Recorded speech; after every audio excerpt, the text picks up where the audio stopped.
Hey everyone, this is Dan Trachtenberg, the director of Predator Badlands. I'm here with a very cool assortment of folks that worked on the movie. Producer Ben Rosenblatt, Hello. cinematographer Jeff Cutter, Hey there. and then our stunt coordinator Jacob Tamori. Hello there too. Let's start right off the bat here. There's an interesting factoid right here. The number you're about to see at the bottom, Oh, the yeah. codex. Very meaningful. This is the birth date of my lovely daughter, Ruby Eden Rosenblatt. Dan's idea. Pretty cool. And it follows in the tradition of Killer of Killers opened on a codex. And this opening originally was much more tied to the opening of Prey. Mm-hmm. Much more silent sound design, just the texture of an alien location, and then evolved into what it is now. And speaking of links to Prey, this shot, this used to be how Prey opened. It was always in the script and prevised and then had to get dropped and has found new life.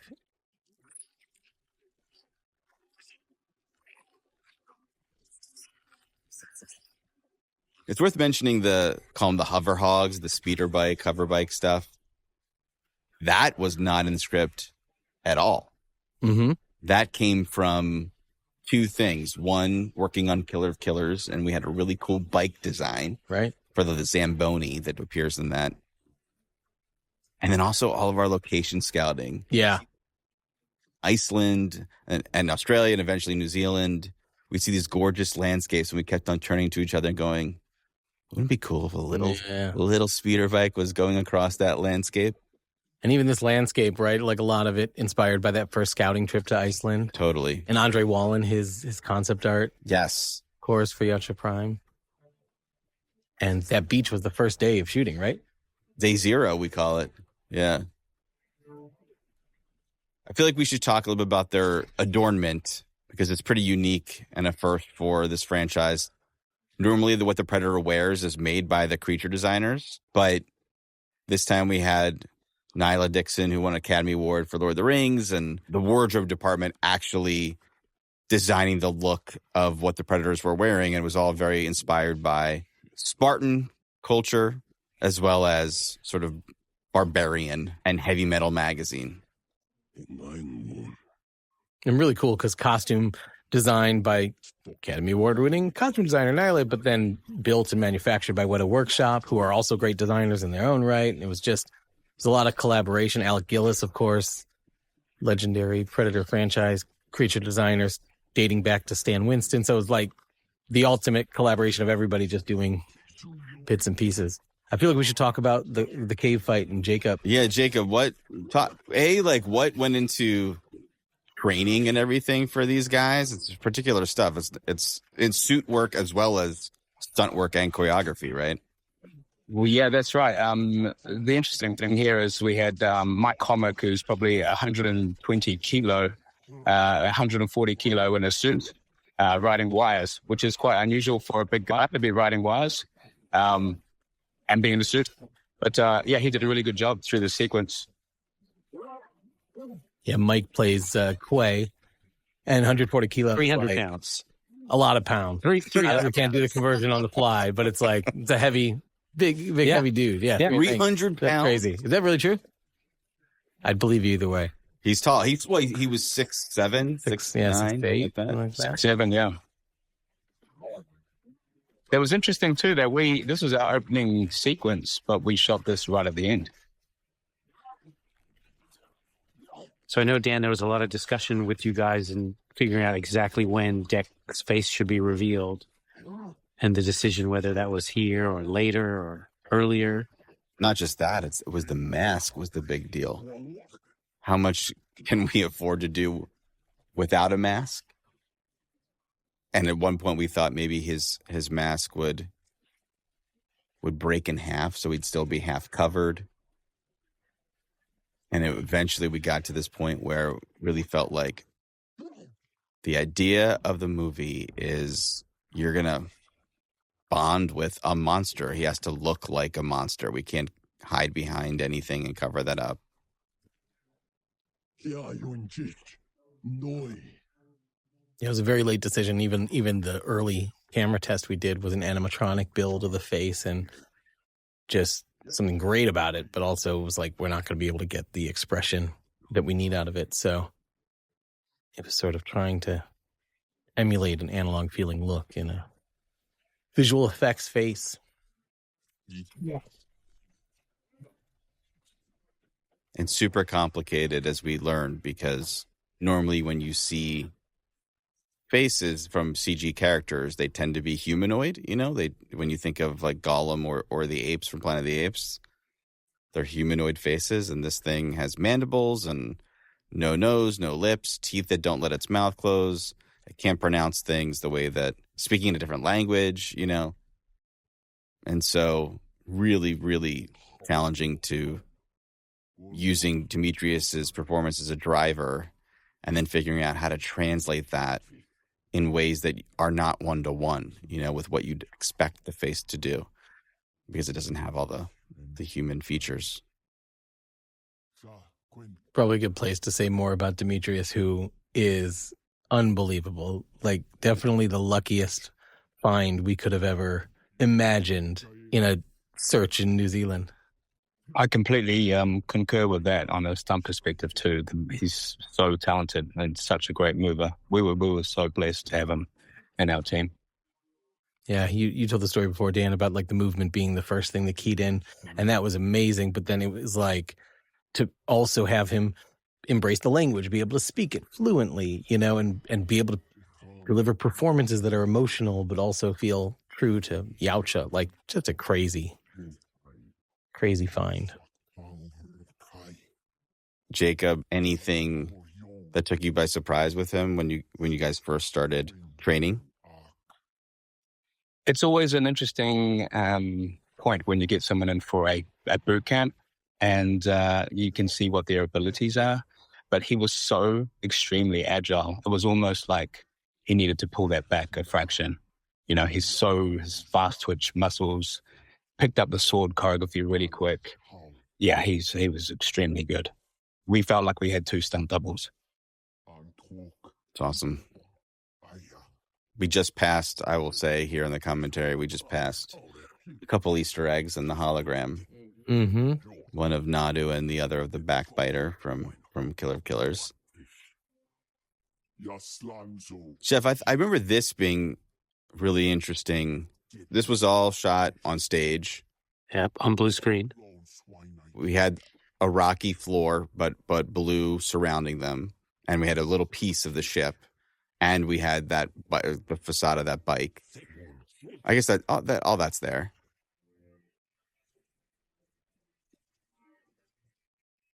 And we wanted to feel like dusk or dawn, really magic hour-y. And the initial effects pass, it had a very brooding sky late in the day. What you would think when it's about to become night or morning is breaking.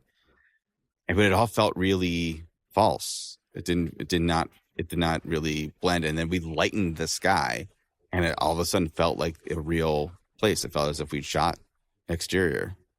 Yeah, it's all about the ratios, and I think it is one of the more difficult things to do when you're in a blue screen environment, and you sort of just have to, like you said, a patch of dirt, a small piece of spaceship, and we have to imagine this environment. I remember you wanted it to feel dusky, keep it quite dark to really keep the suits, keep those things mysterious and a bit moody.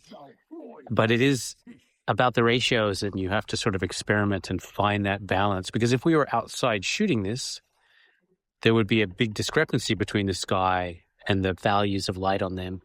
Once you try to sort of recreate that, you don't really quite have that correct balance until you have to just play around until it feels photoreal and they sit and they feel like they're sitting in the world. My favorite thing. Unbelievable. How about that crazy father design?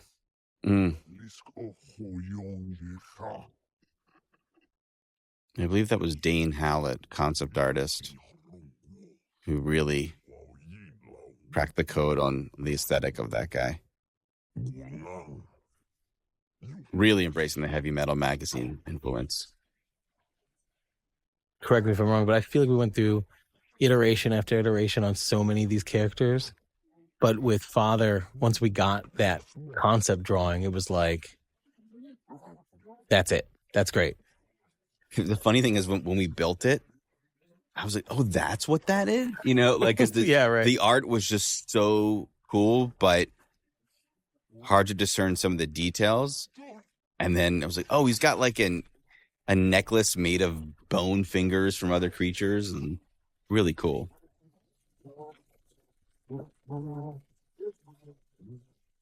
Really fun choreography here, Jacob. I love this. I love that move, him punching the sword out and catching it. Yeah, it's super fun, right?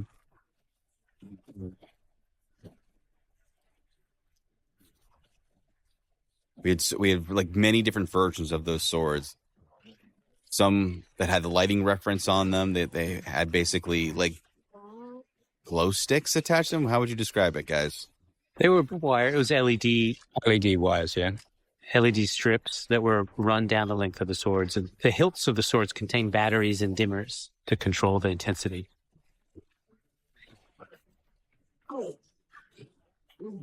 And they didn't quite look the way you see them in the movie. It wasn't like the LED strips were against a blade. They were like further inset. So just there as a lighting reference, not as nothing that could be used photographically. There was no built sword that could switch modes on screen. We always had to sort of navigate that in the shot design and thinking about what the cut's going to be.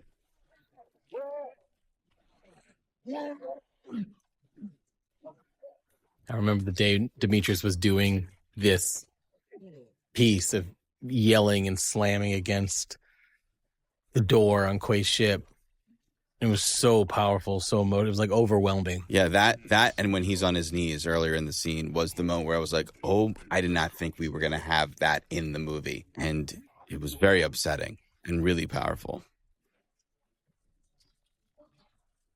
This whole sequence, you always talked about like being a little bit inspired by Star Trek 09 and how that begins, the Kelvin sequence. And yeah, that's a movie that I find myself crying in the first 5 minutes, which is a rare thing to happen in a movie, and felt like we had such a limited time to connect with Dek.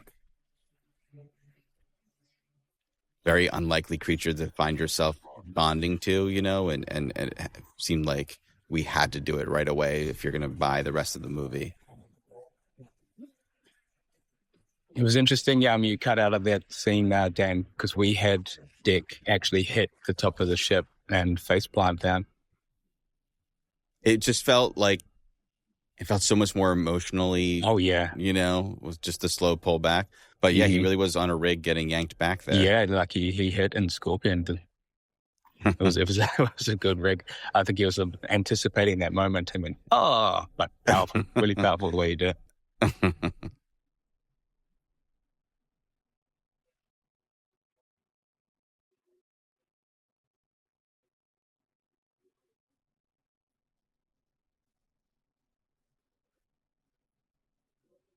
Dan, you and Jeff have to talk about choreographing this crazy oneer.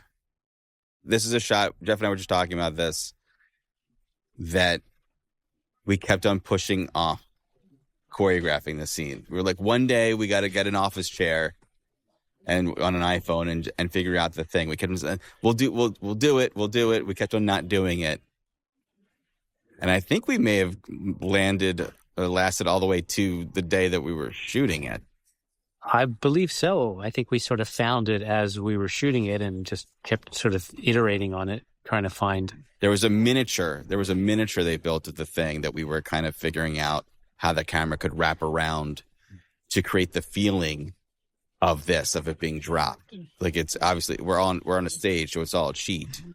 This was one of those things I had no idea. I was like, there were so many other issues and script things we were dealing with and other things. I was like, this is the thing that Dan and Jeff they got it. They'll figure this out. And we did not have. We were panicking. Huge thanks that you're not experiencing it right now as you're listening to this commentary, but the sound design for that moment by Chris Trahune and Brandon Proctor and Will Files, like awesome, really bold choices are made during it that make it feel very experiential as he's dropping. What's super cool, we were talking earlier about the aesthetic of what we shot on stage, blue screen, Yacha Prime, and some of that, of course, is cost and other considerations. But what it allowed for is for you to feel as you enter Genna, a completely different feel. Mm-hmm. Very naturalistic, very like grounded. You're like, okay, now we're here. And I think it just helps that transition, that transportation to somewhere else. Yeah, remember when we were scouting, we were like, is there any snow? Yeah. Because we were like, we Snow knew would've been it had crazy. to be either desert or snow. It could not feel at all like what the designs for Genna were, so that we could really feel two distinct planets.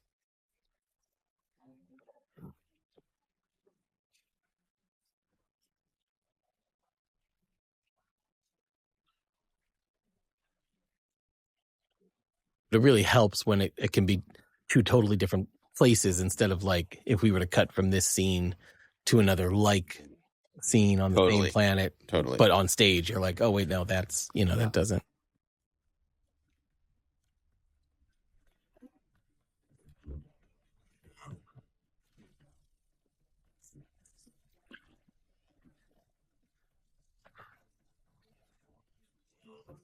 I know we tried to employ this like 70-30 rule as much as possible, or 80-20, whatever, like 80% location and then 20% peppering in visual effects to make the planet feel a little more otherworldly. This sequence is definitely a good representation of that.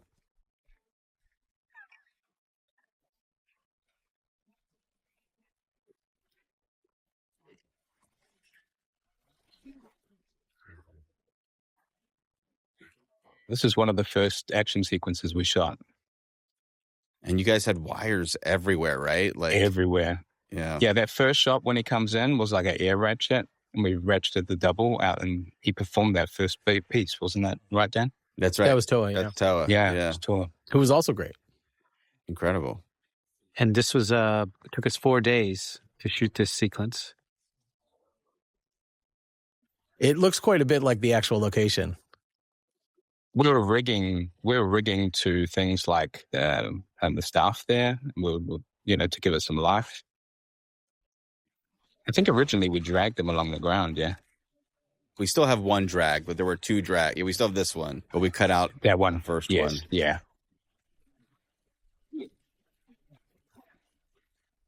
There was a version of the movie that we were playing with in post that would open on that oneer and just begin like throw you into it and be like, okay, camera pulls back. I love that, Jacob, by the way. I think that's such a cool creation. Yeah, it was like after coming from obviously our opening was about the brothers and a big sword fight. We just wanted to try and do something different with the sword here. And I credit to Demetrius and Tor for doing it so well. Very creative uses of it. And we're about to see it go into its other mode again.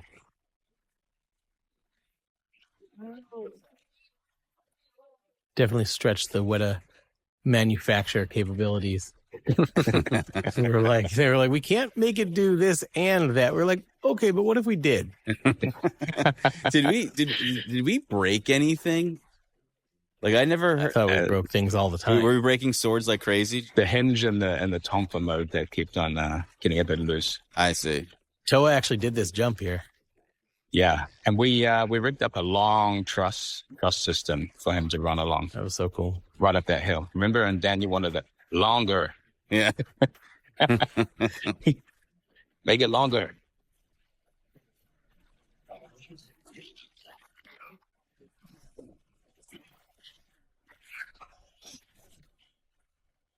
So coming up, we're going to get to the title of the movie, which I wish I could say was always the plan.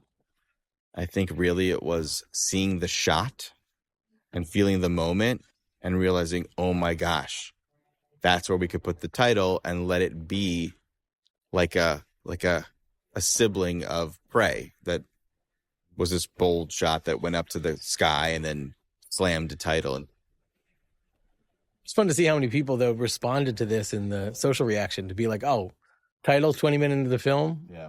It's going to be a banger,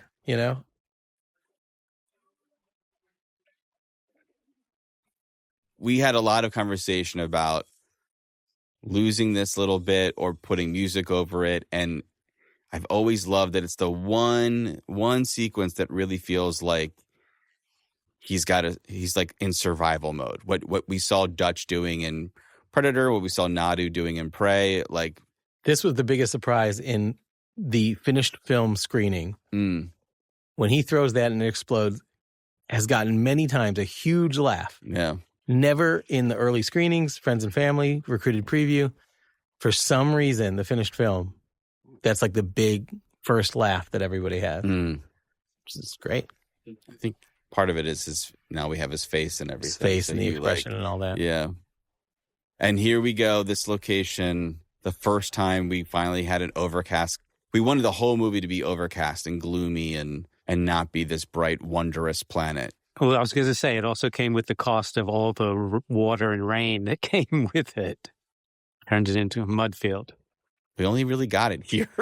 This is where, and boy, did we get it. I was just going to say a little too overcast Yeah. in some ways. It was real muddy down there.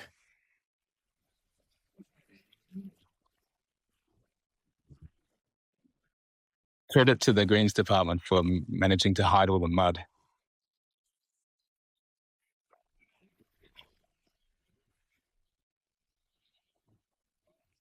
What are these white things called? We kept saying it all the time.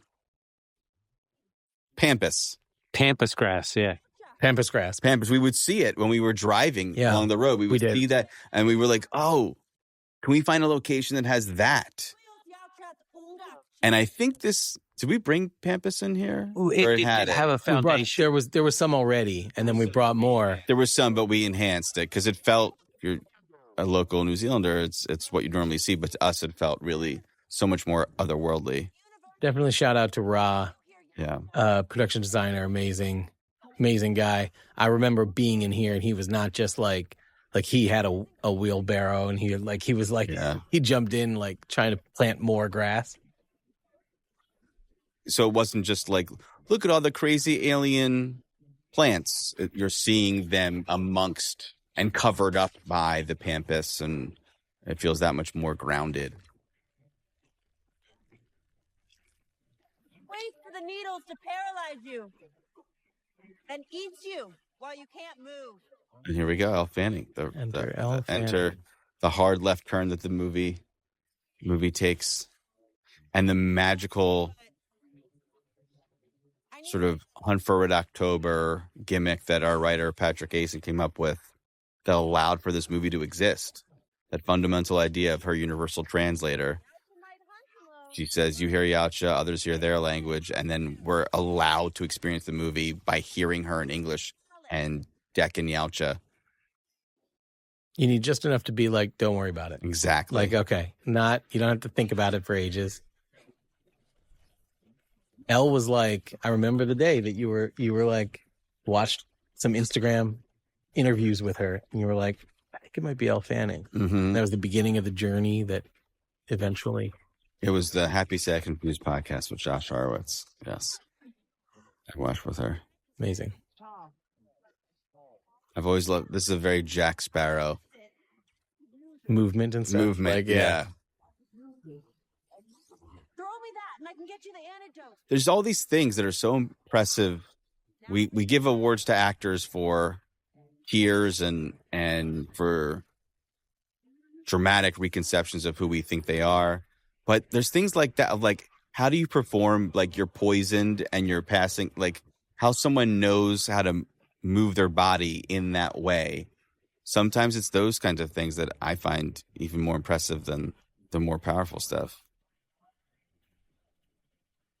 And just to say, Elle was in a nest that was built way up there. It was, it's actually done. This is great introduction for what we're going to get out of her character. And a Texas switch that didn't need to be. Like we realized like, oh, she's just going to be a visual effect when she wipes frame. But we actually did do it with her. We had a stunt double jumping across frame. And we actually called Ravi. Ravi jumped in for us to play. Oh yeah, Ravi, who plays Bud in the movie and the physical. And we had the stunt double just take him out And I just want to say this is one of my favorite visual effects shots in the entire film. Yeah. The ILP, Yeah. Important Looking Pirates. It's the name of the name of the VFX company. Yeah. And this is also ripped straight from the pages of Back to the Future. How about a lift? Him waking up in her own Mhm. top. So this we shot on originally with her on a crazy wire rigs. That's correct. Because there's a bit that we cut out where he's like holding her upside down and left and right and turning around and inspecting her. For these shots, she's just standing there, right? Yeah, and then we went back in and just had her standing on some apple boxes, and it worked just as well as all those crazy wires. I feel like we could have used a week of pre-shooting all the methodologies and Yeah. been like, these are the ones we should use. Yeah, But we kind of did that on the fly. yeah. And here she's in a trench that they dug so that her legs could be hidden. Yeah, so it's not just she's in a trench. The whole thing is on a platform so that he doesn't look like he's in a crazy angle against her in the trench. So this is a giant platform out on the location with stalks of grass and pampas carefully placed to create the proper perspective. She was always very excited about the trench days. Yeah. She was always like, oh, cool. Oh, yeah, I'll do the trench. Sounds good. It was a challenge even in writing, thinking about, I guess it wasn't. I think it was when you and I would start to meet and sort of block the scenes in our imaginations, like trying to find moments where he would put her down, trying to find moments where she wasn't on his back so that they could be face to face and we could actually have blocking in the movie, in the sequence. We had done a bunch of tests too on how maybe she could move on land without a trench, wire rigs. Mm. Yeah, I think now that we're in the Elle Fanning, Thea portion of the movie, Jacob, you got to speak up every time we have a new methodology. So many of them. Well, also what was interesting about the trench was she had to do a 180, and she's on her knees. So we had to do it in such a way that she could just get her feet through. It was just enough width. And now she's about to be yanked on a wire, right? In a wire. Yeah.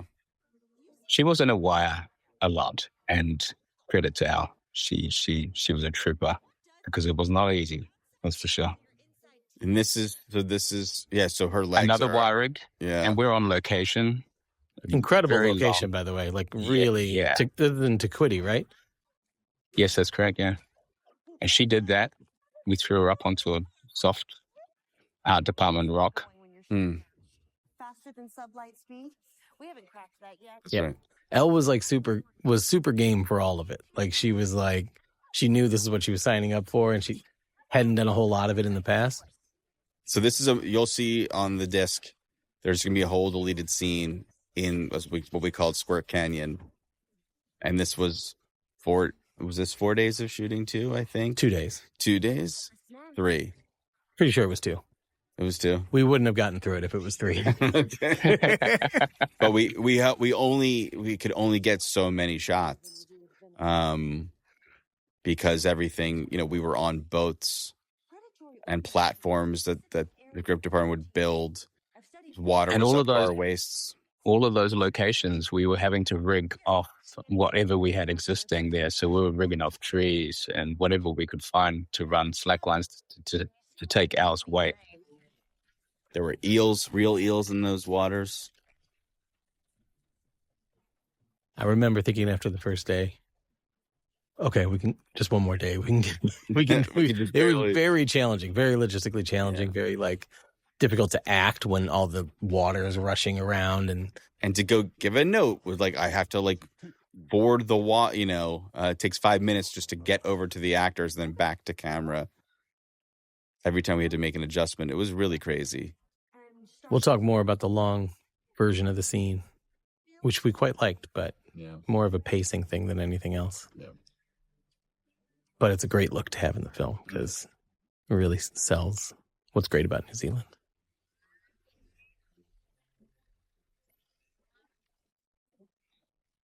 So this was an interesting scene, Dan, where you sort of came up with this idea to motivate this green source of lighting to sort of dominate the scene with.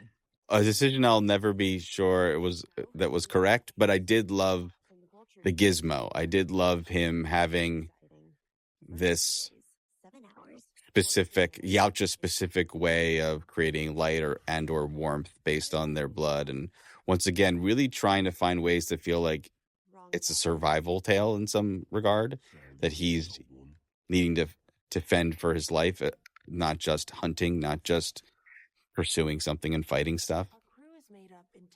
But yeah. But Tessa and I are special. Another trench moment.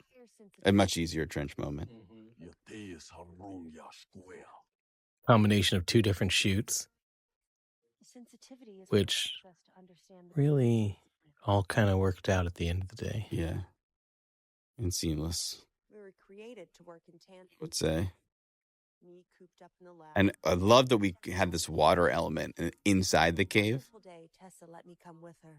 Cave sets, we have two of them in this movie, and caves always feel like sets to me. Attacked us. There's something about, I don't know, because when we go to Universal, you like go inside, whatever it is, it feels like it's all made of foam, you know? Yeah, always you're seeing that structure. Exactly. So trying to find a way to make it feel more real. And I think the water element helps quite a bit. This is one of the days I remember that she did many takes of this, and some of them she went to a really, really, really emotional place to the point where you were like, you were moved by it. Yeah, I remember thinking, I think maybe the whole scene just plays on her face. Yeah. We I remember need that. to use the Demetrius coverage. Let's go to her. Tessa. So this, you'll see on the disc. There's a whole other initial concept of what the Tessa story was. And then we found our way into, I was thinking about the surgery scenes in Prometheus. And, well, I think what's an all-timer sequence in a movie, and certainly with Weyland-Yutani. And then, of course, Mother was something we were always trying to find a way to incorporate in the movie. We have Deck dealing with a pretty awful parental figure, and it felt very fitting for his antagonist to have a messed up parental relationship of their own, and that it could be a mirror to Deck's story. It was right in front of us, just in the alien universe. It's like something that we'd want to do narratively anyway, and then also it gets to use the iconography of the franchise. It's a good example of when the right ideas just won't go away, because we had the thought early on, went away from it for various reasons, and it came back because it just wouldn't be denied. You know, it was like, this needs to be part of it. Is not pleased. And this final look Will result in your decommission. for Tessa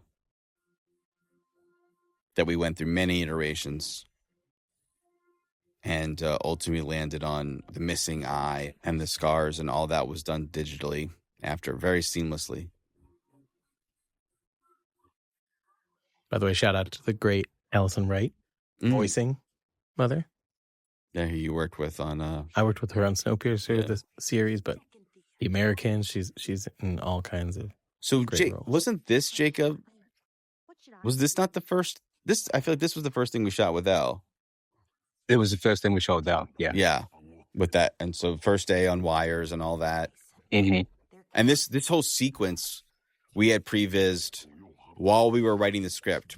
I think we barely had a treatment. This was the first thing we prevised. We just prevised the scene as a template for what the movie could be, and showing the dynamic between him, Deck, and Thea, the backpack of it all, the fun amidst the action and adventure and the planetary peril. Yeah, I think I saw that previs before I even got the script. Yeah. Yeah, the previs was... We did too, Jake. We did too, as did the studio, as did everyone else involved in the movie. People would be like, can I read the script? And we'd be like, oh, we'll send you the previs. How about that? Yeah. And I remember thinking, oh, cool, there's the predator. Yeah. And then, well, hang on, there's someone on his back that has no legs. Yeah.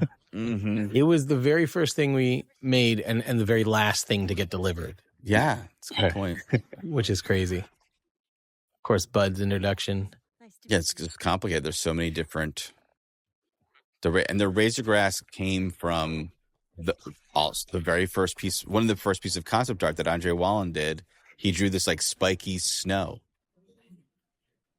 and for whatever reason, it made me think of what if there was a field of dangerous grass, razor grass. This was the movie. There's a reason we did this first. It's like this was the pitch of the movie. It was like Right. Well, this is your original tone and everything. Right, everything. Yeah, the fun, the funny, and the action. And a lot of these we did practically in the shoot too, I must add. Yeah, I remember all her. that sword sliding down that tree. Because you think a lot of it is CG. Yeah, that's real. Two people on backs. Yeah, it is crazy. It's like often you'd have the rig that you would need for the stunt that you would have anyway. Then you'd also have the rig for like the thing that never happens in a movie where you have two people that are tethered together back to back. And all of this was wire work in location. Stronger than It's wild. Yeah, these are redwoods in Such an amazing location. Incredible. The only redwoods in New Zealand, I believe. That's correct. Yeah. Yeah, just in this one little area. Totally. And we were just there and it was like incredible. And we had Ravi as well on wires. No, I have to say, this is the story of the movie for me, of why Ben is so awesome. Was originally going to be Deck just holds the sword as the creature charges him and splits in half, and then he walks over and grabs the spines and lifts them up. And Kathy, our visual effects producer, I think thinking economically of like that's too many shots, said, well, what if he just, he splits it and then pulls the spine out as it's going by him? But I could not square that with the geography of it all. I was like, how can he grab the spine if he's holding the sword and it's going past him? And Ben, you the next day pitched the exact same thing that Kathy did. And I was like, yeah, but it can't, da-da-da. And you like paused for like a minute and you came back to me and said, what if he throws the sword? And that became the like coolest moment, arguably in the movie and certainly in Predatordom. One of the coolest spine rips, because what if he just throws the sword? So many people mad at me after that. So many people mad at me on every level. Yeah. It's so good. It was a hot topic, Yeah. but came out okay. That was always a great moment in the previs when Bud smiles like that. Totally. He smiles like that. Totally. This creature, the Luna bug, is named after my daughter. Our nickname for her is Luna bug. My son said to me, I expected the Luna bug to be quite small, not as terrifying. That's the fun. That was the idea. Yeah. Yeah. That was the idea. In fact, this sequence also did not make the final cut, line of dialogue pitched by your daughter. That's true. Yeah, she had a whole joke.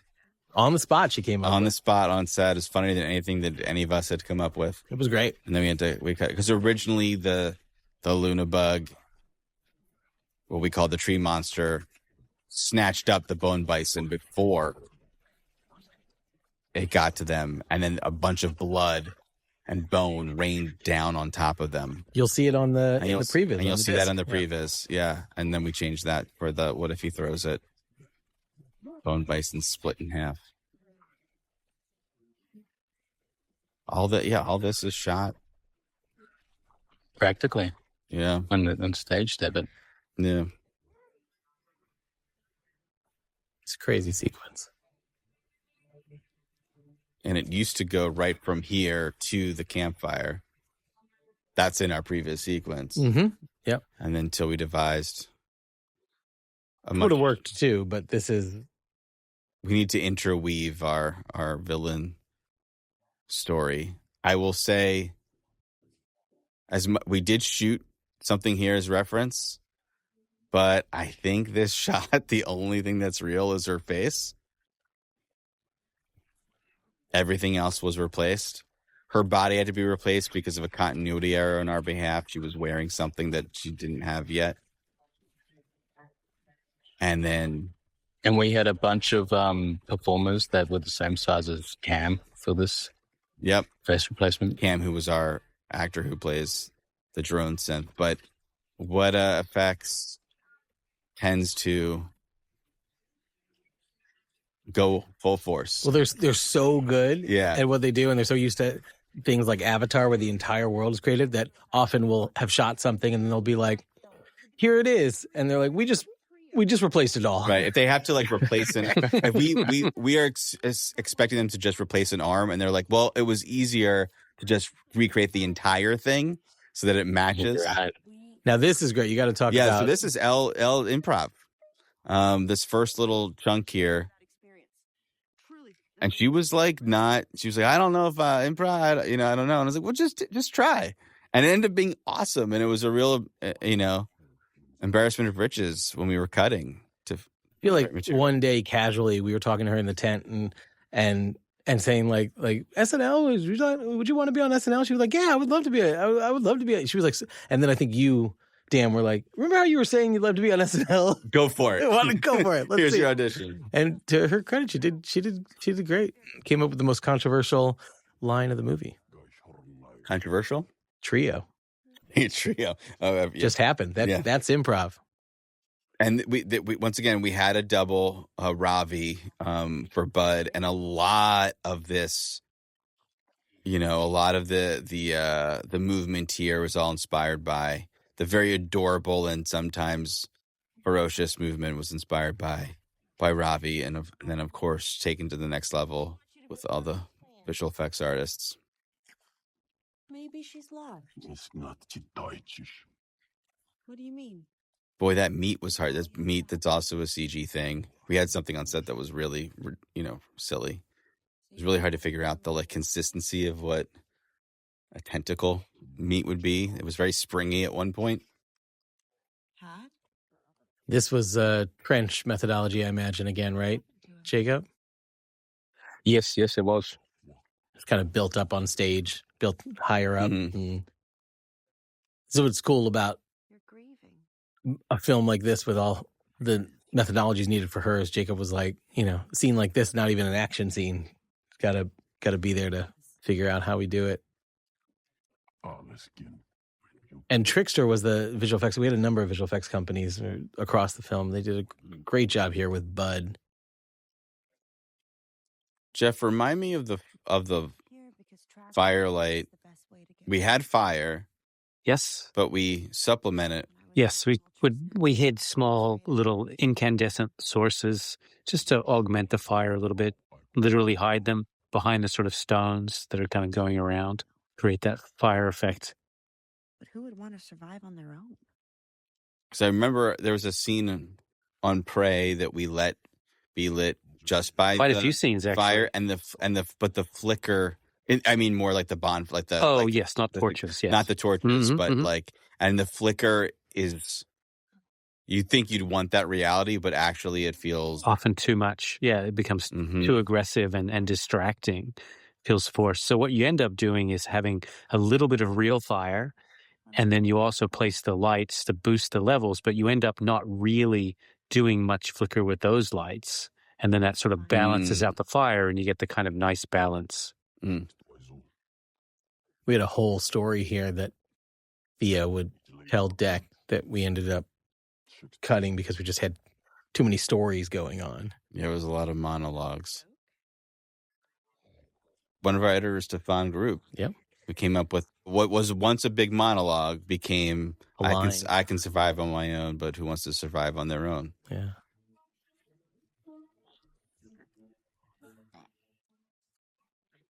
Our Jaws homage that we were certain was going to be cut from the movie. It felt like if anything was going to get cut, this wasn't. It's a pacing thing. It's not necessary narratively essential. To the plot. Mm-mm. But it always did well in screenings.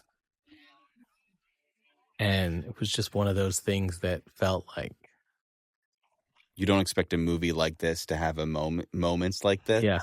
And then you genuinely start to connect with these guys.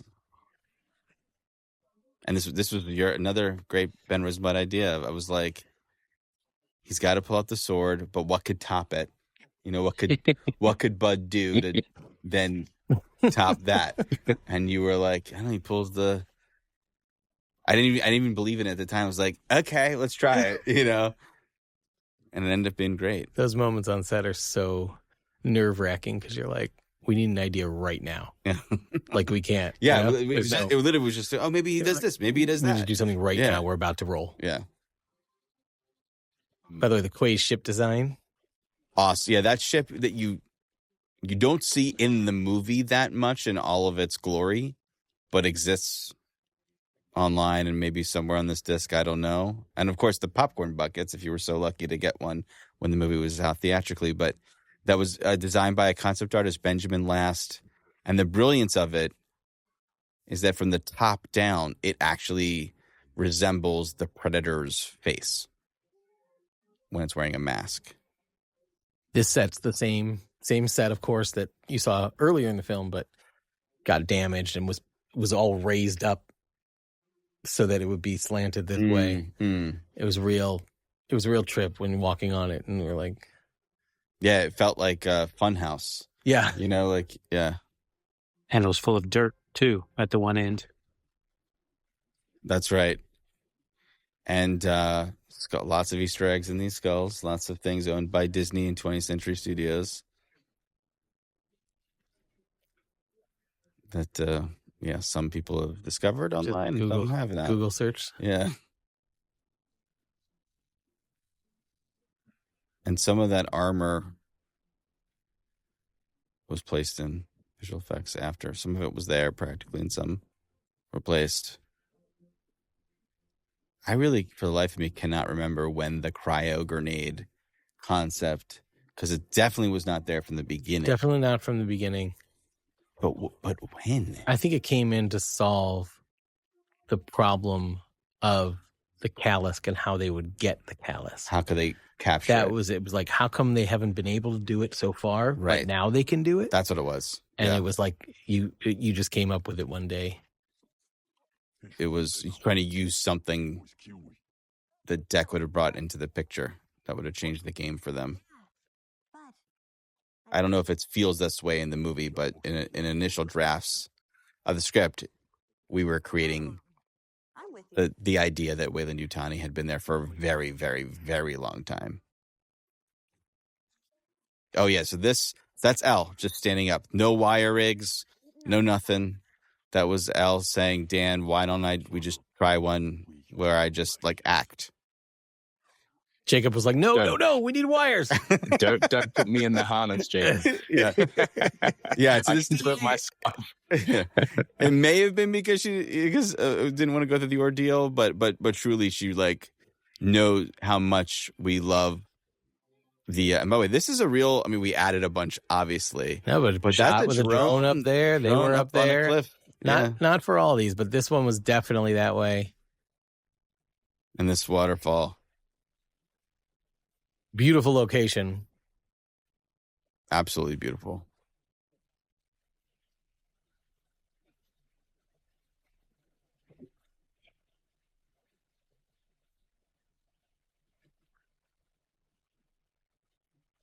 Hanui Falls, is that right? Hanua, maybe? Hanua, yeah. Hanua Falls. Yeah. Falls. And as you can imagine, another trench built for her. If you can see that waterfall, majestic waterfall in the background, that was incredibly loud. Yeah. And very, hats off to Demetrius and Elle for being able to act their way through it, because it was like certainly could barely hear each other. If they heard each other at all. There's also one of these things in New Zealand where you can't close this location off to the public. So there'd be people just on their hike walking through and then just seeing like a guy in a predator suit and half woman just talking to each other. It's not uncommon in New Zealand. People fly and see some orcs or. Love this location also because of the way it sort of reminds me of the original Predator, the sort of homage to the waterfall. Mm-hmm.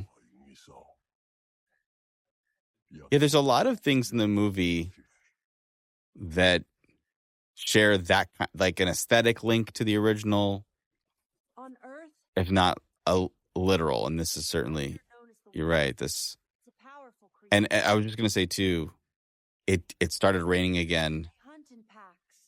on us here, but it plays like it's just the kick up of the water from the waterfall. You can see it if you look you at can it. definitely see it, you but know. yeah.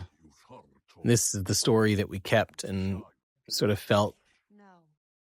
I think to you, Dan, like the thesis a little bit of the movie. Yeah, this is the reason for making the movie. Is that, yeah, the emotional center of the movie. But It's actually the yeah, one we had like 3 other pack. monologues in the movie, and it's like Mhm. we can only keep one. So this was Yeah. the one we were keeping. And the sequence we're about to get into, the montage of them trekking, was initially 1 shot, maybe, or 2. Yeah. And it was then much- Sarah wrote an incredible.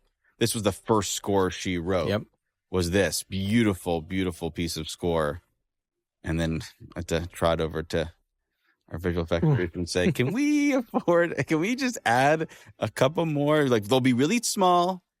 Deck and Thea will be tiny, and we'll just zhuzh them up a little bit, not do too much." Like most things with visual effects, I think it started with us just cutting them in Yeah, and then them finding them and being like, well, what are these things? It's being, oh, right. We meant to say the Callus Den. yeah. I have to point out, like, in those shots, we weren't using wires, and then Demetrius and Al had to do like a little bit of a dance to be able to turn around, so no tripping over each other's feet. Oh, this was a different So rig great. too. What was, This was this? The trolley. Yeah. I This was the gonna ask. trolley. This is the wheelbarrow. Yeah, the trolley. Waylon Yutani sent it. And this is also the day that our editors found a hilarious error from our script supervisor who wrote transliterating all the lines that were spoken on set. And she wrote it down as Wayland, you tiny synths. And they couldn't figure out what dialogue that corresponded. Right. Of course, it was Waylon Yutani Synth. Right. And we had been working the movie for a long time. Like she did, like it was hilarious. Perfect moment. Yeah. Perfect moment. That wheelbarrow, though, that became a favored methodology. It became like, can we do it with the wheelbarrow? Because the trolley. It just affected his gait. Right. It did, yeah. Yeah. It was also like it helped us to turn corners because with the slack line, you're pretty much limited to a straight line. Mm. And then here, of course, Yeah, so she's obviously she's standing in the or kneeling on one end, It's about to be. and she's got With a little, hole in the gurney, yeah. yeah, she had a little fake chest rig. This is basically how they did Bishop in Aliens. Same methodology Thank you, Deck. and some really goofy I'm never gonna forget this. prosthetic legs. This went through some changes, didn't Oh, it, yeah. Ben? Yeah. there was a version of this scene that was very strong and emotional. It was really powerful, but like very loud. Mm. And again, it was Stefan Grube, Yep. editor, executive producer, voice of Quay. Many multi-hyphenate in this film. Mhm. That when we went into it again and sort of found an emotional core of it, that it would be this quiet scene that would start with A little bit of a laugh. a laugh and a Yeah. bond between them. Yeah. Like you really need to You need to leave. earn it when they essentially break up. Yeah, we kind of went straight to the breakup before, as opposed to actually getting to the apex of their togetherness before severing them. Yeah. So did I, Deck. So you'll see on the disc, Capture the cat. there's a deleted scene that was the first concept of where this fell in the movie. And that was the first iteration of the leg fight. And then we changed the narrative structure and turned it into the Callus Den and more of a fight between Deck and the Callus. I'm sorry. for a long time, there was a fight between Thea and another synth in this trailer while Deck was fighting the Kalisk. And that was the second attempt at including the leg fight. And featured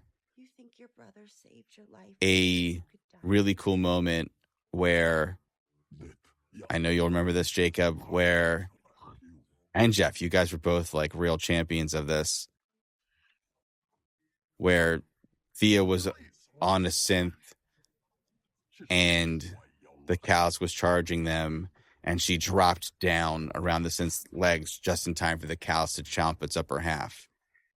We were so sad to see that bit of choreography go, and then Jacob, you found a way to bring that back, and that's now in the leg fight at the end of the movie. That big move that's even cooler, that's even more inventive and uses the stuff that's in the movie in really fun ways.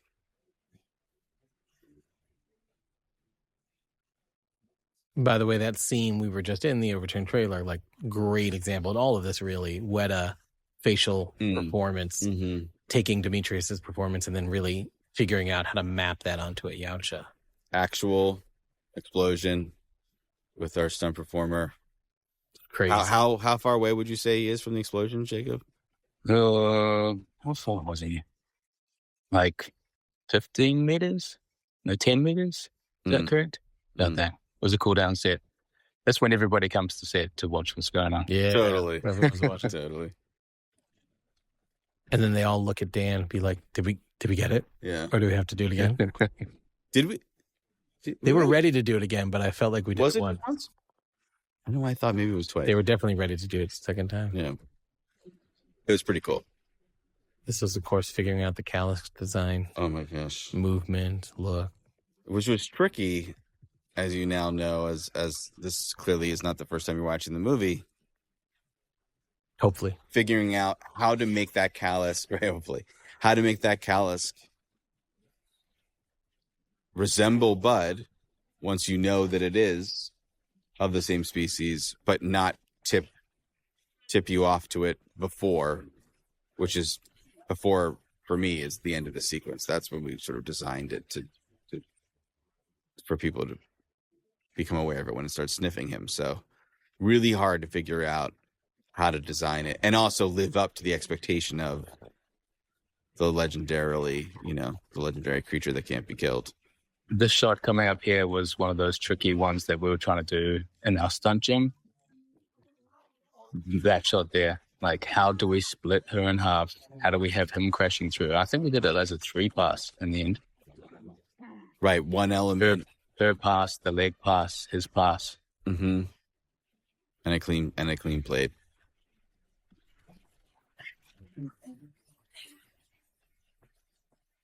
There were some action sequences where, like the razor grass sequence, we call it, where we previs did, and a lot of the bits were sort of figured out in the previs. There were some sequences, certainly like this one, where it was a lot of like, okay, Jacob, make something cool. Yeah.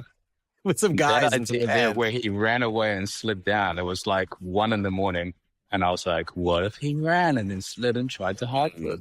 And it's actually a really cool thing. That's what so much of it is, right? Is like we looked at Jacob for is like, what's a great idea? But also, wasn't it, Jacob, wasn't it sort of, it was in one area of the set. Then when we got there, we like completely switched it on you and said, what if it's over here? Mm-hmm. And in this thing, and it was always like, Jacob, can you come to the tent? And I was like, oh. I was just reacting. Jeff had this idea. I thought all of yeah. I thought all of this played well. Yeah, man. It's always cool when you're trying to design it and imagine it, even in just doing our previews. And shout out to my guy Kazu, who did all like the 3D animation for this for our previews as well. He did a good job to try and imagine how it'll work. Yeah, it was always fun to get that stunt viz and then see these little like visual effects mocked up in there to what we were expecting. We're like, oh. This was a oneer when we shot. Oneer's maybe too favorable a term, but where he lands and we just pushed in as the whole had reconstructed. But we realized we had to milk it as much as we wanted to milk the victory for as long as possible. So we turned it into something that was told over a few cuts. But And this is one of those Weta moments that you're just like, yeah, it's incredible. What? Yeah. There were many moments. I mean, that was with the Callus, but many moments with Deck where we just didn't even know.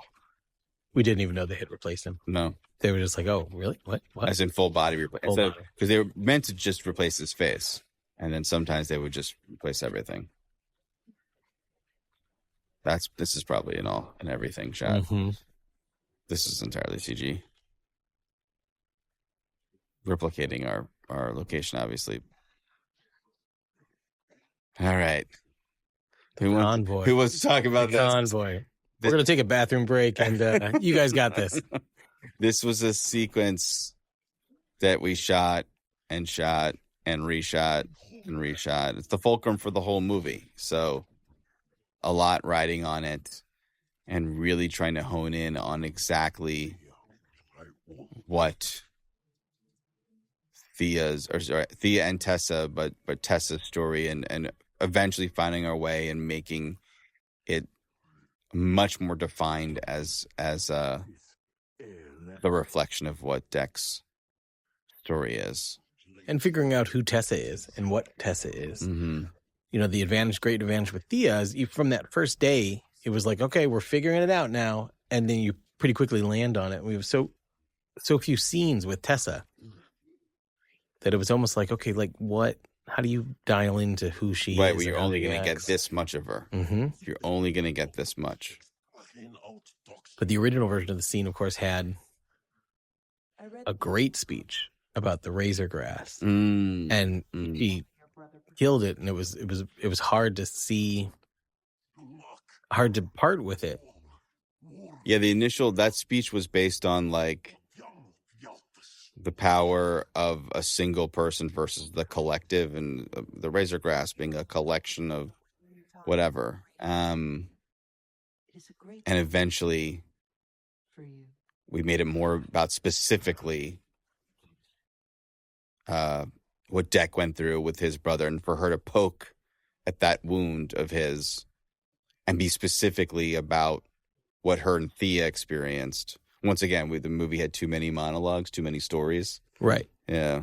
And strength and weakness, like it kind of felt like more of what the movie was. Yeah, less about the to say power of the collective and stronger together, and more about the nature, what makes someone strong, what makes someone mighty, and what makes someone weak, and how it's not always what you would expect. I think it's also interesting visually that as many sort of variations or versions that the story of the scene went through, I think this is probably also the scene that we played around with color and tone-wise visually more than any other scene in the movie. Just trying to find the right. Mm-hmm. It started as something blue. Mm-hmm. We auditioned something quite amber, eventually landing on this very sort of cyan look, trying to find something unique for it. Yeah, something very cold. I also think it's just something amazing to me. The big action sequences are all very difficult to choreograph and to figure out the camera work. But something like this, in some ways, is like more impressive to me because this space is quite limited, very limited. So for you, Dan and Jeff, to figure out how to still make it visually interesting, when the options are so limited, it's a real challenge. Take out walls and where does she move? Where she's still, and sometimes there's, especially when you're rehearsing with actors, there's a real urgency to find really interesting blocking, really interesting. Oh, what if I picked up this here and moved that there? And sometimes you actually want stillness. It doesn't feel cool in the moment, but we made very, very specific choices of when she's We're going to need a sample. doing things as she's speaking and when she's just speaking. And some actors need stuff and some don't. And Elle did not need, when she gets still with Thea at the end of the sequence, all we need is to cut into her close-up. One of the things I love about this is the choice not to be gimmicky with the two L's, Mm-hmm. Like you could easily make it like a bunch of shots with the two of them in it at the same time that are just like distracting because it's like that's like taking over. Yeah. And It's what you're going, oh my God, look right. Wow, crazy. The two of them instead of just Most of us. Letting it play the way you'd shoot a scene if This is it how we was would two shoot it. different This actors. is how we shoot it. That's right. We can be Yeah. more than what they ask of us. What can we be? I think this is one of the few days that I wasn't on set, actually. There's not much stunt work. Because we didn't have any. So when Yeah. I saw it in the movie, I was blown away with Al's performance. You lucked out, my friend. I can catch up. Because boy, we did have because this was on a stage. Obviously, the set was raised on a platform. I don't know if you'd call it a gimbal because they were. It wasn't really a It was gimbal. poor man. It was kind of a poor It man's- was airbags. We had it on Airbag. airbags. right. Okay. Yep, so that so you could have some movement. But am I wrong to think, Jeff, were there not guys outside sort of pushing it were. themselves? Yeah, Yep, giving yeah, a absolutely. little bit of movement Yep. to it, Yeah. which was another like noise in the background kind of happening. And this, by the way, worth saying, in one of the initial drafts of the script, The ouch is when the scene was not necessarily in this moving convoy, it was originally Deck and Bud getting captured. Yeah, And we would see Deck witnessed Bud being tortured and potentially even killed. When we first faced And that was meant, I remember, Jeff, you were like, gotta have that scene. Gotta have Yeah. that scene. And I was like, oh man, he's right. We gotta have that scene. Kathy was not. there was And a whole version. Kathy was opposed. Yeah, Kathy was not. Yeah. It was expensive. There was a whole version of the movie where Tessa was all about torturing creatures, Yeah. which was the focus of the movie and didn't quite feel right ultimately, You're broken. and was very expensive, but something you'd seen before. But in that version, the Bud, that was The thing that was cool about killing Bud was that we didn't actually kill Bud because Mhm. Bud can't be killed, but Right. you didn't know that yet. Like we were able to have our cake and eat it too in that version. shout out to Cam. Yeah, One of the first things my son said to me was like, in the movie, he was like, please tell me Bud doesn't die. Can you tell me that? Can you just tell me that, please?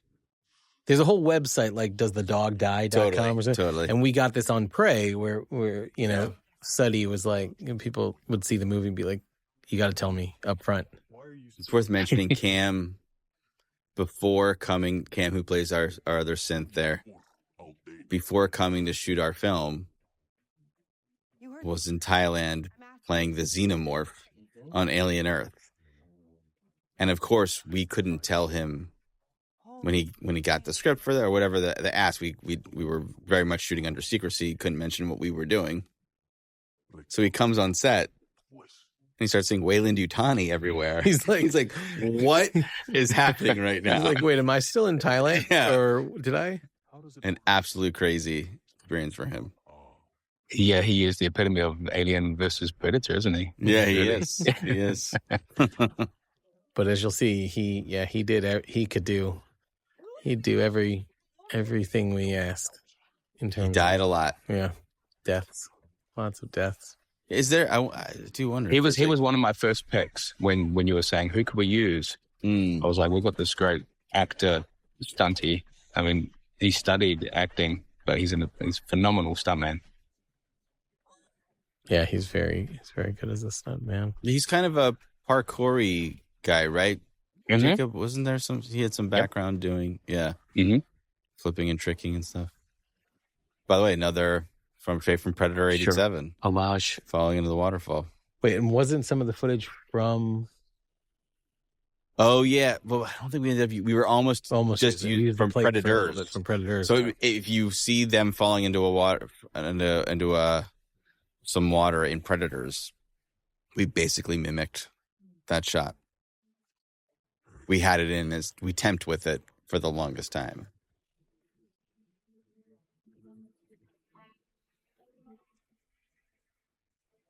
Here's our Dagobah sequence. Yeah, this is camera operator Mark Gilnich's favorite shot. That previous one, pushing into the spaceship from the exterior.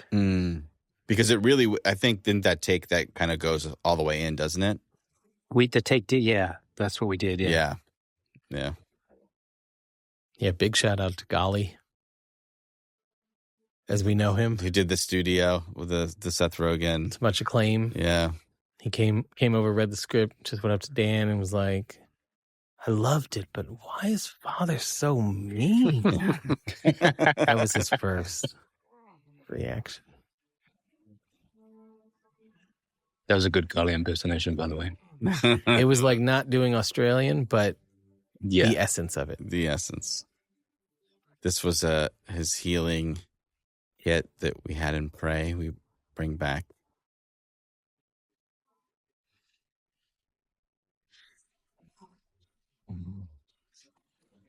Where do we end up with? Okay, right. I was going to say, because we've with these flash cuts, we had here. We also play with them in the next sequence when he picks up the helmet, or Quay's mask. We had the intercuts there.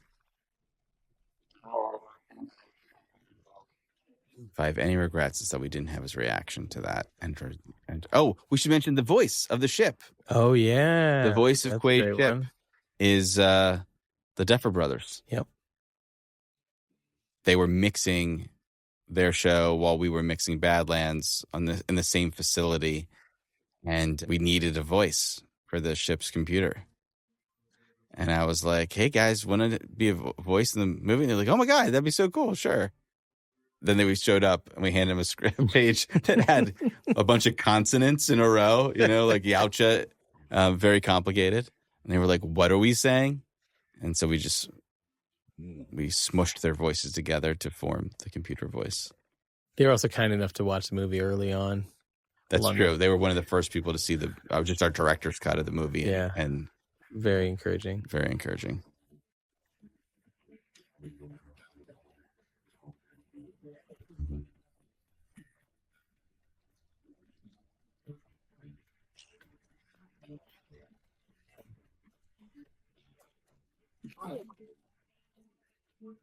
Montage sequence a la Predator 87. It's a great piece of Sarah Schachner score. Yeah. Yeah, and this is the thing, and that a lot of people don't realize, that is the bone bison from earlier in the movie that he's using for the armor in that shot. But this is the real lesson I've learned over the years, is the most satisfying thing in a movie, setups and payoffs. More delightful than any explosion or visual effect, or just setups and payoffs. When something that is in Act 1 that you think means only what it means then, and then it's used for a higher purpose later on in a movie, there's just no feeling more satisfying.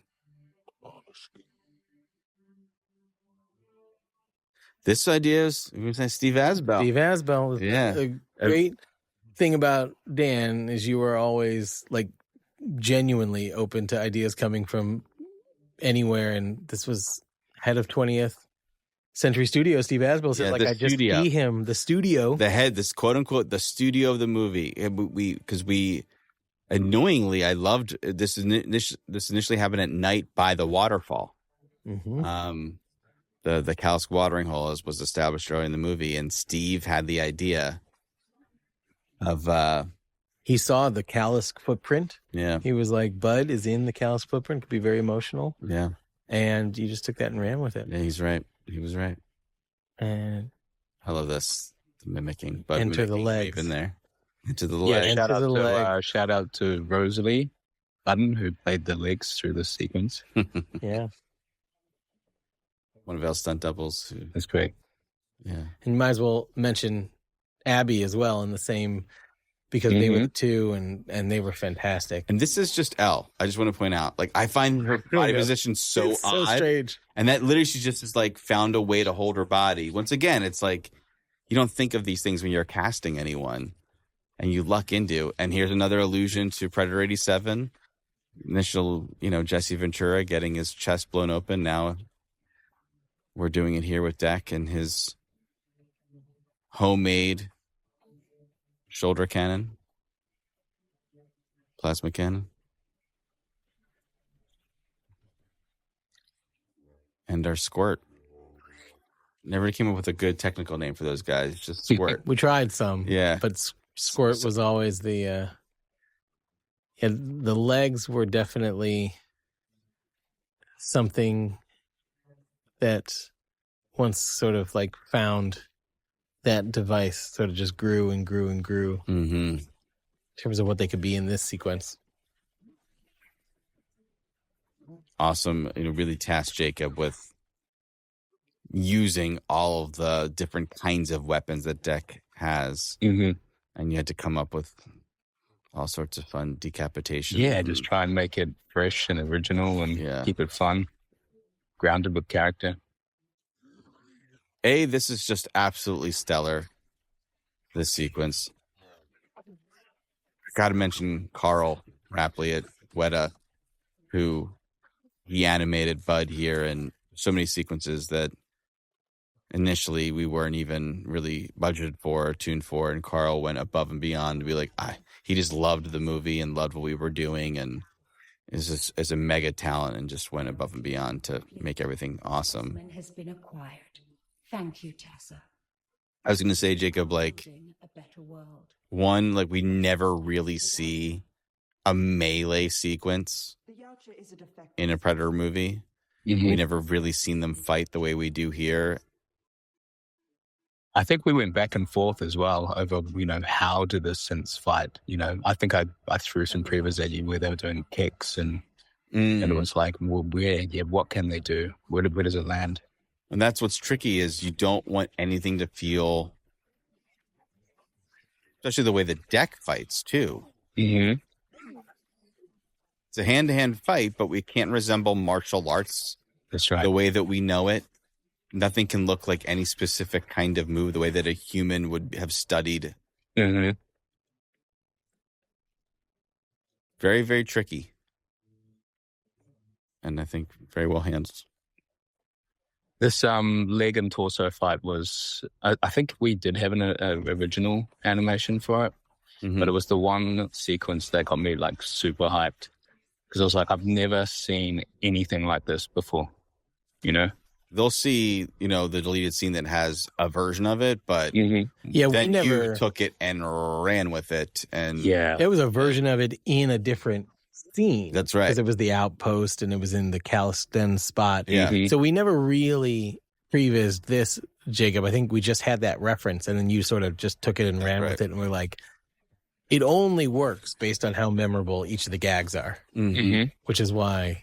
And we played with a whole bunch of, like, how would some legs move on the ground? How do they get up off the ground? We had the stunt doubles just almost tie their hands together and, what can we do? How would this actually work? And treat it like a real character and a fight. Credit to Cam here, who did all of this by himself, no wires. Once again, it was like, how does he know to, like, throw his body that way? Totally. Thing I will also say about the leg fight too is I'm really proud of how we ended up shooting it, because it's not, look at how cool. Exactly. It's not, nothing is photographed to say, isn't this a crazy effect right now? All of it is photographed as you would, just as if this was more immediate and like a barroom fight.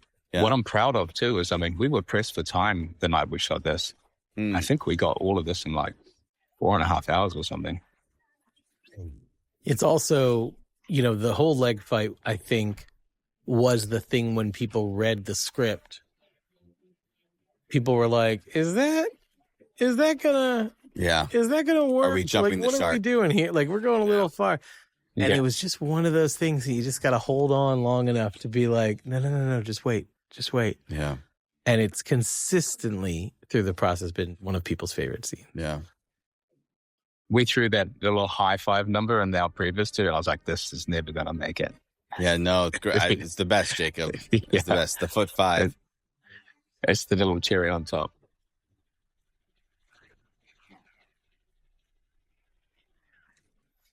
One of many mantras that we've had on our various movies together is what can happen in only this movie. You know, and the leg fight is the perfect example of only with this premise, only because of these circumstances can you have a fight sequence like that. And like you said before, it's shot gritty. It's not a gimmick. Shout out to Brian Duffield, who also worked on the movie and embraced the legs. Indeed. Jack, what are you doing here? Reunion scene, as we'd call it, is also lovely piece of score. Oh, yeah.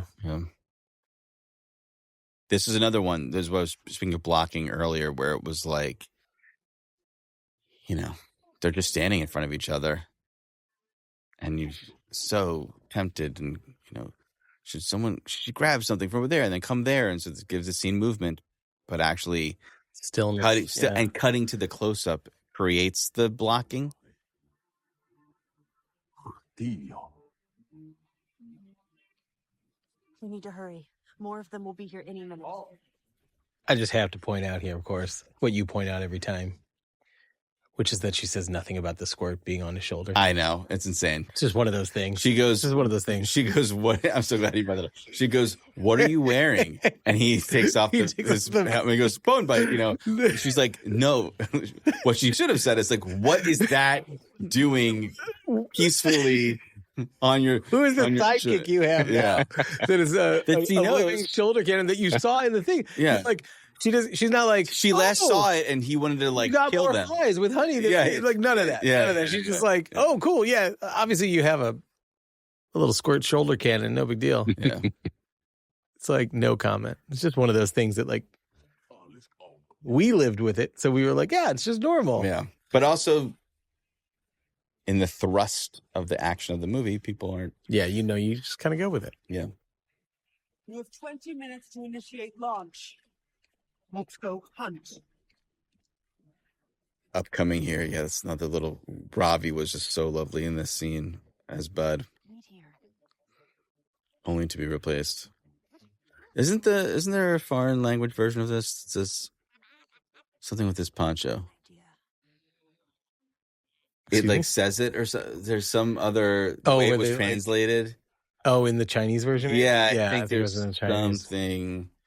Yeah. In the Mandarin version, there's a few different things that were taken. So this sequence all came from... We had another whole chunk of awesome fight choreography to do. And someone brought the hammer down. Probably you, or probably. And said, we cannot. I think we cannot afford to shoot. Guys, I gotta go. Like, how long did it take to shoot this fight? Like, we had just done everything in the greenhouse. You know, exactly a few days to shoot. You know, like, and you want to do this much more. And I was like, yeah, but we need all these things. Ben, thank you, because we had to do like a 20-man versus 20th versus deck fight. Yeah. I think... I thought it was a really good solve, to be fair. The solve became, he does something clever. Now, I will point out, once again, this is one of those things the movie gets away with. And I don't know how we get away with it. But where the heck was he hiding? Is there a duffel bag somewhere that he brought with all of those contraptions? You know, I know. But like no one... You know, I'll tell you why. Because of super cool Weta visual effects work. You're just thinking about how cool the moment is. You know, and I don't think... Well, and the payoff. And it's satisfying. Oh, and it's satisfying payoff. Right. And I don't think... I don't think you're always thinking about how James Bond pulls off what he pulls off. Like, True. Oh, when was he hiding that thing?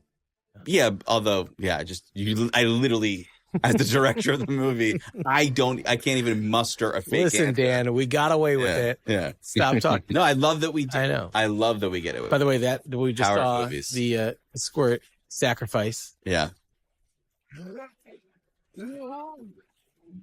Nice moment for that character.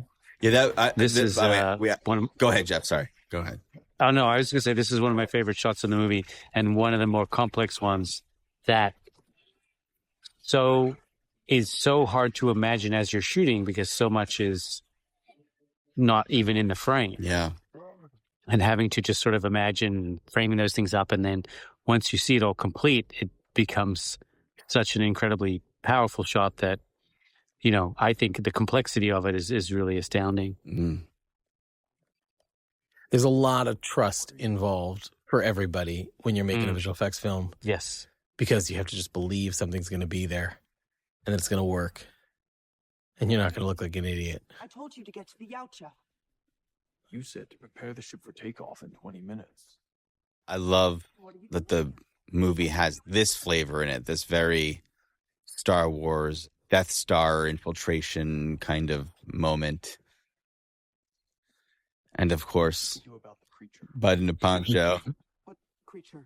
What are the origins of this, guys? I feel like it actually comes from you and Jeff loving the idea of Bud turning into a bowling ball.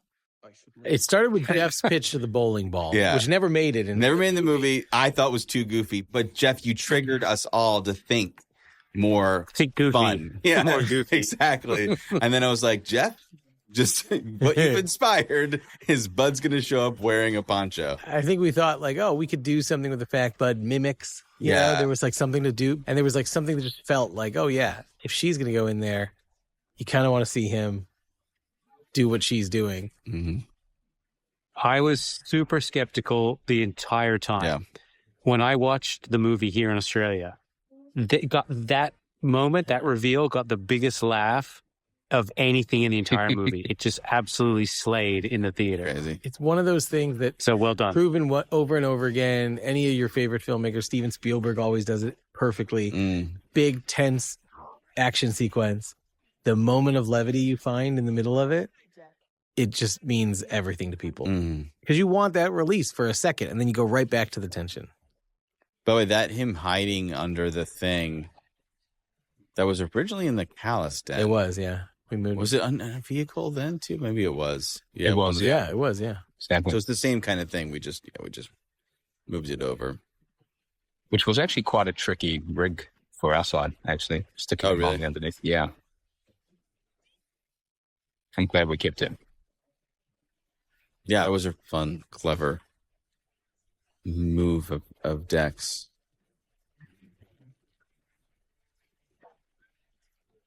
I thought Al did an amazing job to be acting all of this in part of a power loader on the set. All we had practically of the power loader was just that seat, essentially. The sort of cockpit. The cockpit. You would say. Yeah. And it was on a gimbal. Yeah. And it had these programmed movements, but it wasn't exactly happen. It was a sort of general like idea of what the movements would be, and a lot of stuff was added later. Yeah. But it all kind of comes together. And this idea, right, of Callus versus power loader was early on. Yeah, well, there was a piece of concept art by Roman, I think. Roman, yeah. Yeah. Who did awesome art on Prey. And it was Deck riding on the back of a creature, Thea riding on the back of a creature, and then another little guy who became Bud beside them holding like flaming weapons. And then in the foreground, a power loader leg. And that was it.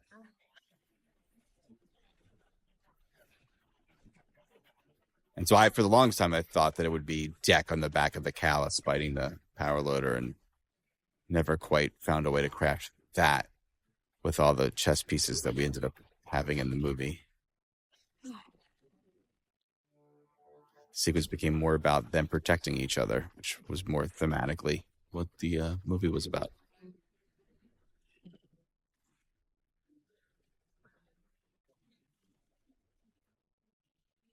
Once again, beautiful score here and a really lovely moment.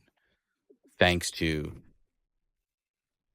Carl, everyone at Weta,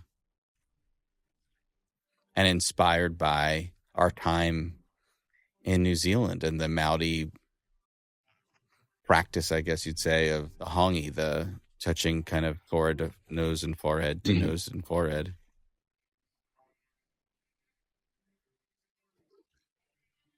Yeah, we went around before shooting at each location and would have, I think it was called a pofidi, where we would meet the local Maori leaders and talk to them. And then we were sort of shown this way of interacting and sort of greeting each other and sort of connecting. Yeah, it's a sign of respect and a welcoming. And I love the way you did that. You went to the local iwi and you got their blessing to shoot. I think it was really a really, really important thing to do, and you guys did it so well.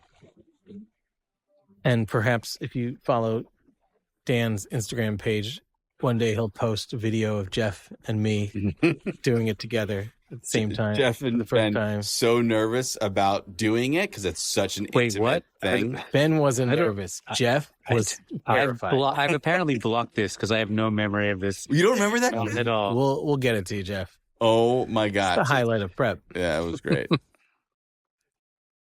It was great.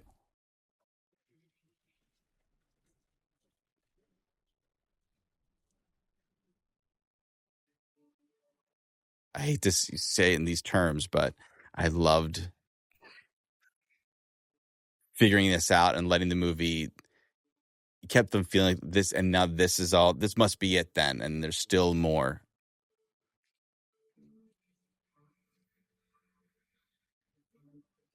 Allowing it to be kind of beautiful and evil at the same time with the snow and flakes falling. It really brought so much to the mood here. Mm-hmm. And of course, even more damaged Tessa. We really came very close to shooting a rendition of Let It Go. Yeah. While Elle was in that makeup. So happy we didn't. Yeah, it would have been. It would have been validating everybody's. Because like we had like no time, and I was like, I can't rationalize it. But it would have been the time to do it for sure. Yeah. This is a great example too of a scene where we had many different words and versions of longer exchanges, and at the end of the day, just felt like fewer and simpler is like more powerful. You know, especially with the Hell's performance on her face. Yeah, we had a lot of dialogue that was meant to like thematically sum up the movie, and in the end, the scene is doing it. The performances are doing it.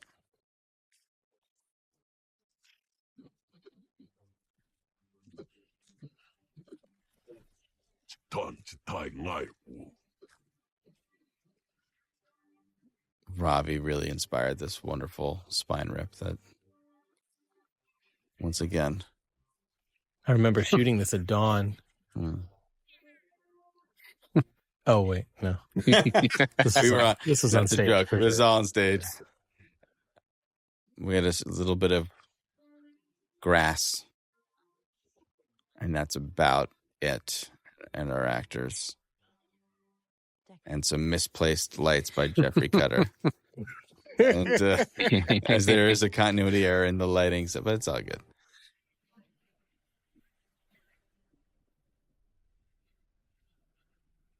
So this sequence, as scripted and shot initially, was much more like a little dessert at the end of the movie.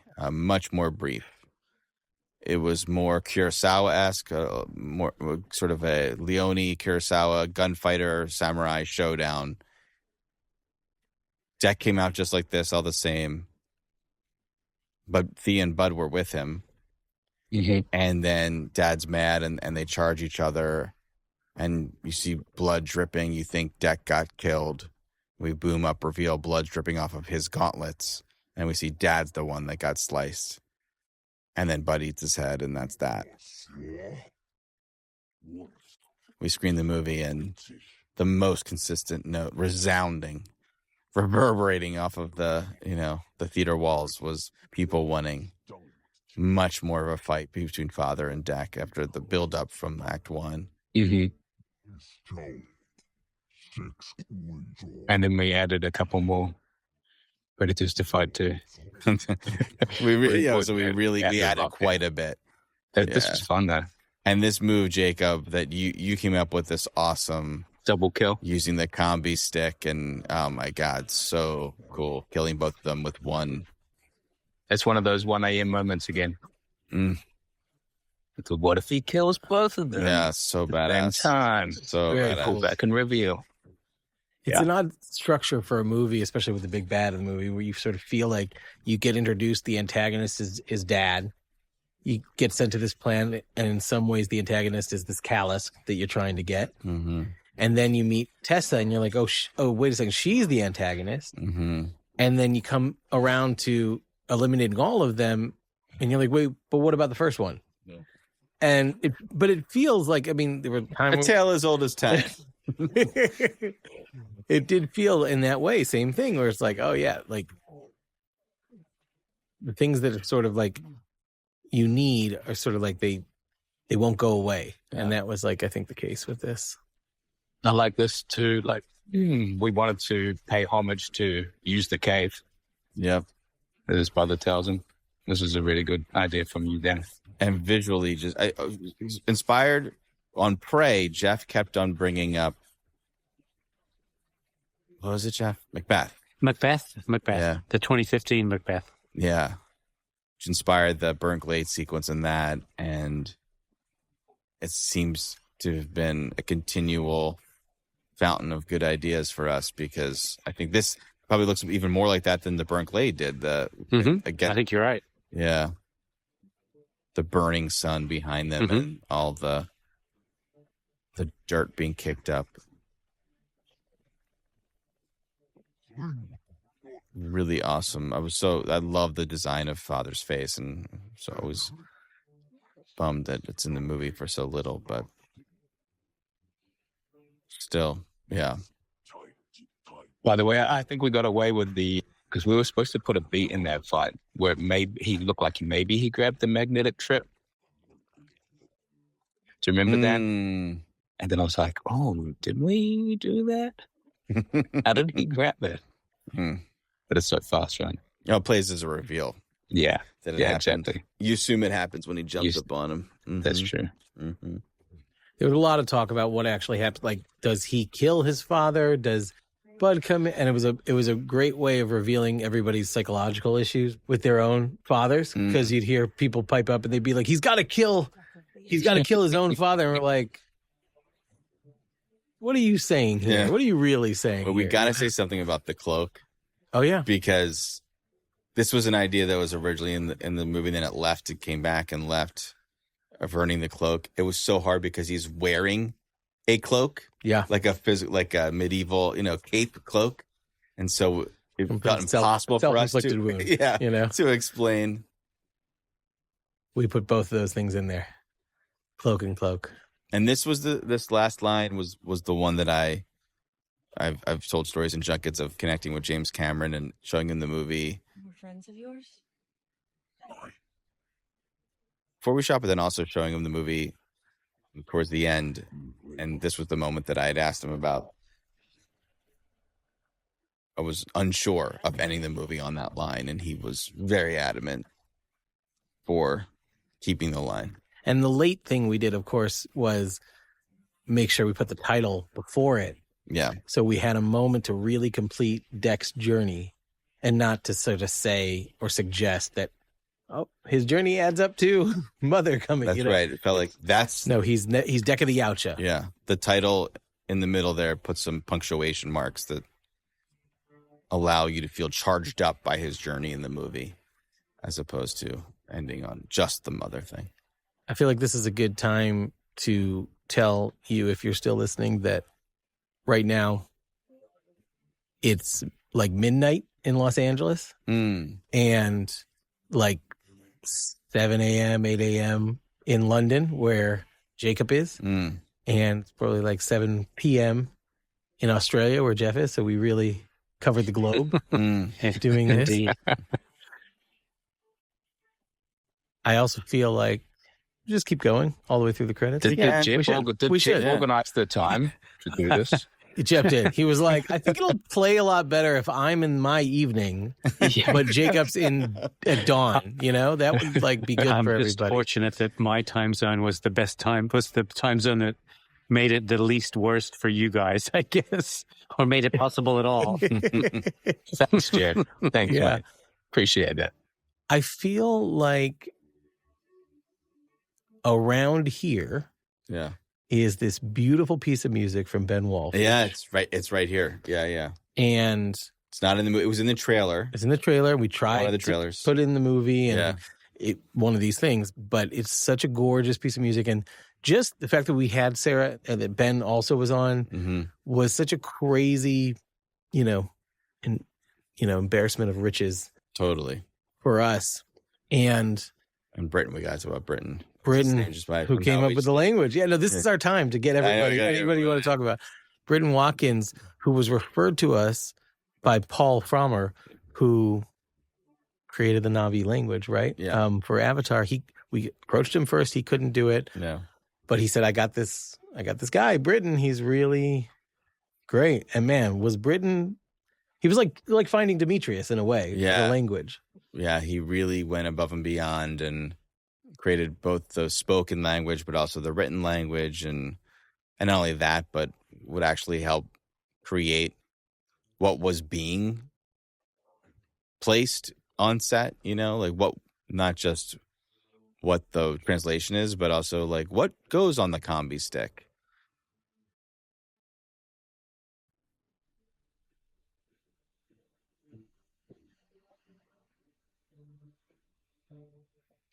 It would always be, he'd be like, what do you want on there, Dan? And then Dan would be like, you figure it out. and invariably, Britton's pitches were always right on the money. Yeah.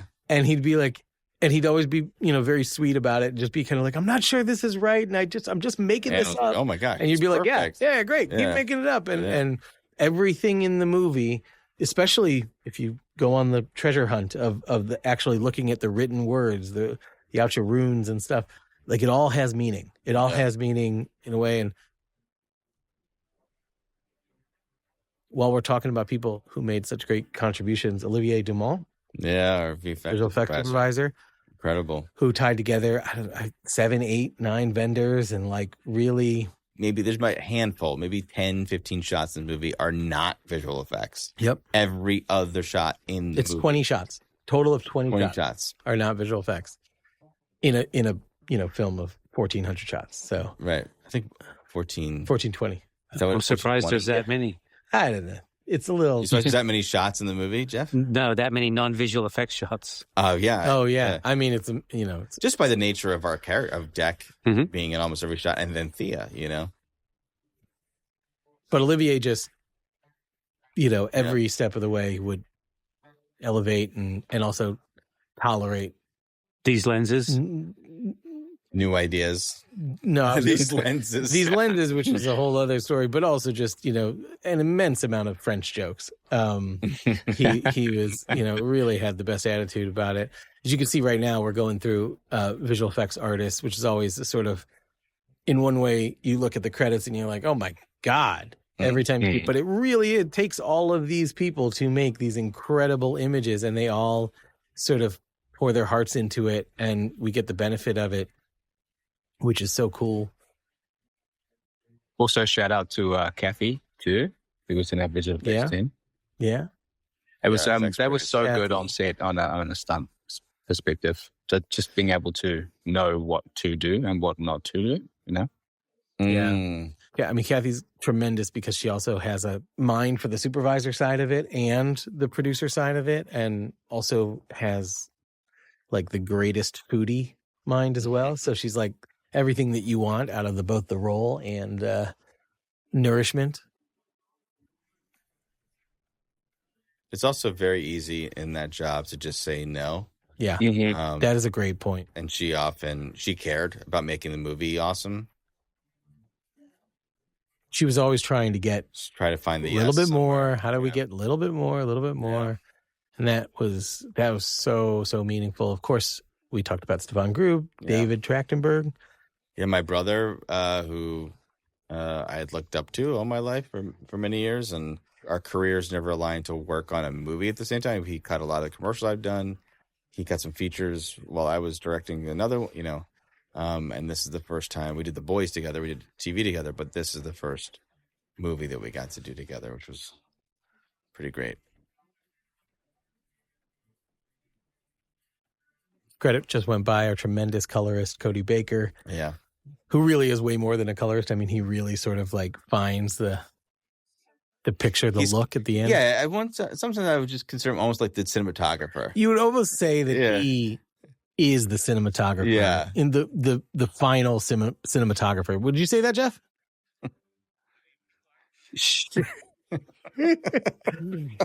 Jeff's like, well, the union. He does an incredible job. But people aren't going to know you're joking. And then he's amazing. I know. That's the idea. Coming up right now in the credits, we call them the Pizza Boys. The music editors, tremendous. Yeah. Dan DePrima, Steve Perrone. And they had, two more with them, Oliver and Clemmy, but like they really go above and beyond. Yeah.